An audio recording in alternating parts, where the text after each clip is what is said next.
আত্মবিশ্বাস যুক্তরাষ্ট্রের সঙ্গে পেরে উঠবে কি ইরান? ইরানের দাঙ্গায় যুক্তরাষ্ট্রের হাত ছিল। হামাসের পক্ষে অবস্থান নেওয়ায় হার্ভার্ড বিশ্ববিদ্যালয়ের ফান্ডিং বন্ধ। পেন্টাগন ফিলিস্তিনিদের হটাতে 10 লাখ রাশিয়ান আনার ছক। ভারতের ওপর থেকে অতিরিক্ত 25% শুল্ক প্রত্যাহার করে নিলেন ট্রাম্প। যুক্তরাষ্ট্রের সঙ্গে সম্ভাব্য যুদ্ধের প্রেক্ষাপটে ইরানের কৌশল নিয়ে সম্প্রতি তাসনিম নিউজ এজেন্সিতে প্রকাশিত একটি বিশ্লেষণ আন্তর্জাতিক অঙ্গনে বিস্তর আলোচনা তৈরি করেছে।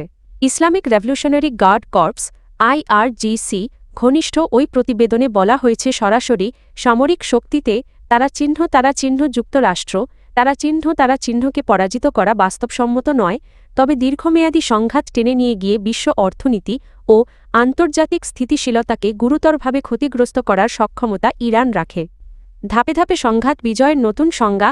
বিশ্লেষকদের মতেই দৃষ্টিভঙ্গি নতুন না হলেও এবার আত্মবিশ্বাসের মাত্রা চোখে পড়ার মতো।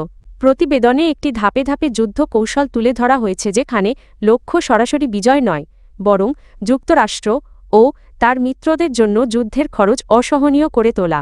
অর্থনৈতিক চাপাঞ্চলিক অস্থিরতা এবং সরবরাহ শৃঙ্খলে বিঘ্ন, এই 3টি স্তম্ভে কৌশলটি দাঁড়িয়ে আছে।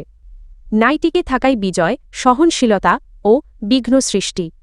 তেহরানের কৌশলের মূল কথা হল সহনশীলতা ও বিঘ্ন সৃষ্টি, অর্থাৎ যুক্তরাষ্ট্রের আঘাত সহ্য করা, আঞ্চলিক সংঘাত ছড়িয়ে দেওয়া, বৈশ্বিক অর্থনৈতিক ব্যবস্থায় অস্থিরতা তৈরি করা। এই পদ্ধতিতে সময়কে অস্ত্র বানিয়ে প্রতিপক্ষের রাজনৈতিক সদিচ্ছাজন সমর্থন ও অর্থনৈতিক সক্ষমতাকে ক্ষয় করার লক্ষ্য নেওয়া হয়েছে। ইসলামী বিপ্লবের প্রায় ৪৫ বছরে সবচেয়ে গভীর অভ্যন্তরীণ সংকটের মুখে পড়ে ইরান গত বছরের শেষ দিকে। তারা চিহ্ন ইরান তারা চিহ্ন কার অর্থনৈতিক দুরবস্থার জেরে ডিসেম্বরের শেষ সপ্তাহে শুরু হওয়া বিক্ষোভ দ্রুত সহিংস দাঙ্গায় রূপ নেয়। সরকারি হিসাব অনুযায়ী এতে প্রাণ হারান ৩,৫০০-এরও বেশি মানুষ, যা বিপ্লব পরবর্তী সময়ে নজিরবিহীন। ইরান সরকার শুরু থেকেই এই অস্থিরতার পেছনে যুক্তরাষ্ট্র ও ইসরায়েলের সংশ্লিষ্টতার অভিযোগ করে আসছিল, তবে এতদিন পর্যন্ত তারা আন্তর্জাতিকভাবে গ্রহণযোগ্য কোনো অকাট্য প্রমাণ হাজির করতে পারেনি। এই প্রেক্ষাপটে নতুন মাত্রা যোগ করেছে প্রেস টিভির প্রকাশিত একটি প্রতিবেদন। ডলার সংকট ইচ্ছাকৃতভাবে তৈরি করা হয়েছিল। প্রতিবেদন অনুযায়ী যুক্তরাষ্ট্রের অর্থমন্ত্রী স্কট কেনেথ হোমার বেসেন্ট মার্কিন সিনেটে দেওয়া এক শুনানিতে স্বীকার করেছেন, ওয়াশিংটন উদ্দেশ্যপ্রণোদিতভাবে ইরানে মার্কিন ডলারের সংকট তৈরি করেছিল। তার ভাষায় এই কৌশলের ফলে ইরানি মুদ্রা রিয়ালের ভয়াবহ পতন ঘটে। দেশটির অন্যতম বৃহৎ একটি ব্যাংক দেউলিয়া হয়ে পড়ে। ইরানের কেন্দ্রীয় ব্যাংক অতিরিক্ত টাকা ছাপাতে বাধ্য হয়। মুদ্রাস্ফীতি নিয়ন্ত্রণের বাইরে চলে যায়। মার্কিন প্রতিরক্ষা দপ্তর পেন্টাগন হার্ভার্ড বিশ্ববিদ্যালয়ের সঙ্গে সব ধরনের সামরিক প্রশিক্ষণ, ফেলোশিপ ও সার্টিফিকেট কর্মসূচি বাতিলের ঘোষণা দিয়েছে। শুক্রবার এক বিবৃতিতে প্রতিরক্ষা সচিব পিট হেগসেট বলেন, হার্ভার্ডের বর্তমান শিক্ষা ব্যবস্থা রাজনৈতিক ও আদর্শিক প্রভাবের মধ্যে রয়েছে, যা জাতীয় নিরাপত্তার জন্য সহায়ক নয়। তিনি জানান, এই সিদ্ধান্তের লক্ষ্য হল মার্কিন সামরিক বাহিনীকে এমন প্রভাব থেকে দূরে রাখা। এই সিদ্ধান্তের ফলে হার্ভার্ডের কেনেডি স্কুল ও বিজনেস স্কুলে পরিচালিত একাধিক গুরুত্বপূর্ণ কর্মসূচি বন্ধ হয়ে যাবে। এর মধ্যে ন্যাশনাল সিকিউরিটি ফেলোস প্রোগ্রাম উল্লেখযোগ্য, যেখানে আগে সামরিক বাহিনীর ঊর্ধ্বতন কর্মকর্তারা অংশ নিতেন। এ বিষয়ে এখন পর্যন্ত হার্ভার্ড বিশ্ববিদ্যালয়ের পক্ষ থেকে কোনো আনুষ্ঠানিক প্রতিক্রিয়া জানানো হয়নি। সম্প্রতি প্রকাশিত এপস্টেইন ফাইলসের অংশ হিসেবে ইসরায়েলের সাবেক প্রধানমন্ত্রী এহুদ বারাক এবং দণ্ডপ্রাপ্ত যৌন অপরাধী জেফ্রি অ্যাপস্টেইনের মধ্যে হওয়া একটি গোপন অডিও রেকর্ডিং ফাঁস হয়েছে। আল জাজিরা এর প্রতিবেদনে বলা হয়েছে, ওই অডিওতে এহুদ বারাককে ইসরায়েলের জনতাত্ত্বিক কাঠামো পরিবর্তনের বিষয়ে আলোচনা করতে শোনা যায়।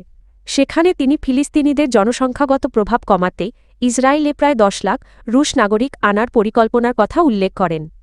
রেকর্ডিংয়ে বারাক বলেন, তিনি রাশিয়ার প্রেসিডেন্ট ভ্লাদিমির পুতিনের কাছে একাধিকবার এই অভিবাসন পরিকল্পনার অনুরোধ করেছিলেন।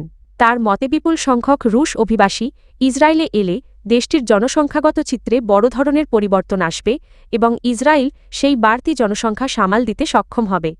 ফাঁস হওয়া এই অডিও নতুন করে আন্তর্জাতিক অঙ্গনে বিতর্কের জন্ম দিয়েছে। রাশিয়া থেকে জ্বালানি তেল আমদানির কারণে ভারতীয় পণ্যের ওপর আরোপ করা অতিরিক্ত 25% শুল্ক প্রত্যাহার করেছেন যুক্তরাষ্ট্রের প্রেসিডেন্ট ডোনাল্ড ট্রাম্প। শুক্রবার ট্রাম্পের সই করা এক নির্বাহী আদেশে জানানো হয়, চলতি সপ্তাহে ঘোষিত যুক্তরাষ্ট্র ভারত দ্বিপক্ষীয় বাণিজ্য চুক্তি কার্যকর করার অংশ হিসেবে এই সিদ্ধান্ত নেওয়া হয়েছে। আদেশে বলা হয় ভারত প্রত্যক্ষ বা পরোক্ষভাবে রাশিয়া থেকে জ্বালানি তেল আমদানি বন্ধের প্রতিশ্রুতি দিয়েছে। একই সঙ্গে নয়াদিল্লি যুক্তরাষ্ট্রের কাছ থেকে জ্বালানি কেনা এবং আগামী 10 বছর প্রতিরক্ষা সহযোগিতা বাড়ানোর অঙ্গীকার করেছে। এই শুল্ক প্রত্যাহারের সিদ্ধান্ত স্থানীয় সময় শনিবার রাত 12:01 থেকে কার্যকর হবে।